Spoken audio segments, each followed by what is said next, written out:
ممبئی کے اندر میں مسجد میں جمعے کی نماز میں امام صاحب نے اعلان کیا کہ بھائی یہ صحن میں چھت نہیں ہے، لوگ جمعے کی نماز پڑھنے کے لیے آتے ہیں، دھوپ میں نماز پڑھتے ہیں، تو آپ لوگ اگلے جمعہ کو آئیے گا تو کچھ رقم لے کر کے آئیے گا، 2-2.5 لاکھ روپے خرچ ہے۔ جمعے کی نماز ہو گئی، دعا ہو گئی، لوگ چلے گئے۔ عصر کے وقت دیکھتے ہیں ایک آدمی میلا کوشیلا کپڑا پہنا ہوا، پیر میں چپل نہیں ہے، اپنی بیوی کے ساتھ میں ایک تھیلا لے کر مسجد کے اندر میں داخل ہوا۔ مؤذن صاحب سے سلام دو، مؤذن صاحب کو لائے، مؤذن صاحب امام صاحب کہاں جے ہو؟ بولا چندہ کرنے آ گئے ہو؟ بولا نہیں، ہم چندہ کرنے نہیں آئے، چندہ دینے آئے۔ چندہ دینے آئے؟ بولا ہاں، امام صاحب تقریر کیے تھے نا جمعہ میں۔ امام صاحب کے پاؤں سے زمین کھسک گئی۔ کیا بول رہا؟ بولا پیسہ لائے؟ بولے ہاں پیسہ لائے، امام صاحب کو اٹھائیے۔ جلدی کنڈی کھٹکھٹائے، امام صاحب بھی کھولے، آئے دیکھے شکل صورت، امام صاحب چوک گئے۔ بھائی کیا بات ہے؟ بولا حضرت ہر جمعے کی نماز آپ کے پیچھے ہم پڑھتے ہیں، آپ نے اعلان کیا تھا یہ چھت ڈھلائی کرنی ہے، 2.5 لاکھ روپیہ لائے۔ امام صاحب نے کہا کہ ہم تمہارا پیسہ نہیں لیں گے، بیٹھو بیٹھو، پانی پلایا چاہیے۔ یہ تمہارے ساتھ میں کون ہے؟ میری بیوی ہے۔ اچھا ٹھیک ہے۔ سیکرٹری کو فون کیا، صدر کو فون کیا، خزانچی کو فون کیا، سارے محلے والے جمع ہو گئے۔ کیا بھائی؟ بولا دیکھیے حضرت یہ کیا یہ بول رہا ہے، کہاں سے پیسہ لایا، کون ہے کیا نہیں۔ نام پوچھا، بولا کہ نام میرا عبداللہ۔ حضرت بولے تم کام کیا کرتے ہو؟ بولا کہ حضرت کام ہم کچڑا چنتے ہیں۔ حضرت ہم کچڑا چنتے ہیں، کوئی فیکٹری نہیں ہے۔ میری بیوی کچرا چنتی ہے، میرا چھوٹا بچہ وہ بھی کچرا چنتا ہے، پلاسٹک کچرا، بوتل، یہی سب چنتے ہیں۔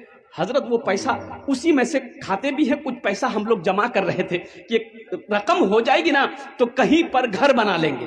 حضرت ہم لوگ روڈ کے کنارے وہ پلاسٹک ڈال کے رہتے ہیں، تو جمعے کی نماز میں آپ نے تقریر کی کہ 2.5 لاکھ روپے چاہیے، تو ہم یہ واقعہ اپنی بیوی کو سنائے، تو میری بیوی کہنے لگی کہ دیکھیے ایسا کیجئے، ہم لوگ تو جھوپڑی میں رہتے ہی ہیں، پلاسٹک کھینچ کر رہتے ہی ہیں، تو ایسا کریں کچھ دن اور برداشت کر لیں گے، پہلے اللہ کا گھر بن جائے، یہ پیسہ لے جا کر امام صاحب کو دے دیجئے، انشاءاللہ اللہ یہاں نہیں تو وہاں گھر بنا دے گا۔ مسلمانوں، امام صاحب کی آنکھوں سے آنسو جاری ہو گیا، اور محلے والے کھڑے ہوئے، بڑے بڑے پیسے والے زمیندار کروڑ پتی لوگ تھے، بولے تو شرم کی بات ہے، چندہ کیا، آپس میں چندہ کیا، تم کتنا دو گے؟ بولا 25,000، آپ کتنا دو گے؟ 50,000، وہ کتنا دے گا؟ 10,000، چندہ ہوا 5 لاکھ روپے چندہ ہوا، 5 لاکھ روپے چندہ ہوا۔ چندہ کو امام صاحب نے اپنے پاس رکھا، ان سے پوچھا کہ بھائی ایسا کرو تمہارے پاس کتنا؟ بولا حضرت 2.5 لاکھ۔ بولا لے آؤ، 2.5 لاکھ روپے تم مسجد میں دینا چاہتے ہو؟ بولا حضرت یہی نیت کر کے آئے، قبول کر لی۔ بولا ٹھیک ہے، تمہارے پیسے کو میں نے قبول کر لیا، اب یہ 5 لاکھ روپے جو ہے امام صاحب نے اس کے ہاتھوں میں دیا کہ یہ پیسہ کو تم قبول کر لو، اپنا گھر بنا لو۔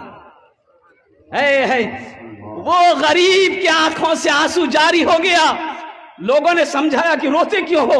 انہوں نے کہا کہ حضرت روتا اس لیے ہوں کہ میں آپ ہی لوگوں کی زبان سے تقریر میں سنتا تھا کہ اللہ 1 کا بدلہ 10 دیتا ہے۔ حضرت سنتا تھا، آج نظروں سے دیکھا کہ میں نے 2.5 لاکھ اللہ کے راستے میں خرچ کیا، اللہ نے ساتھ ہی ساتھ 5 لاکھ روپے عطا فرمائے، 5 لاکھ عطا فرمایا۔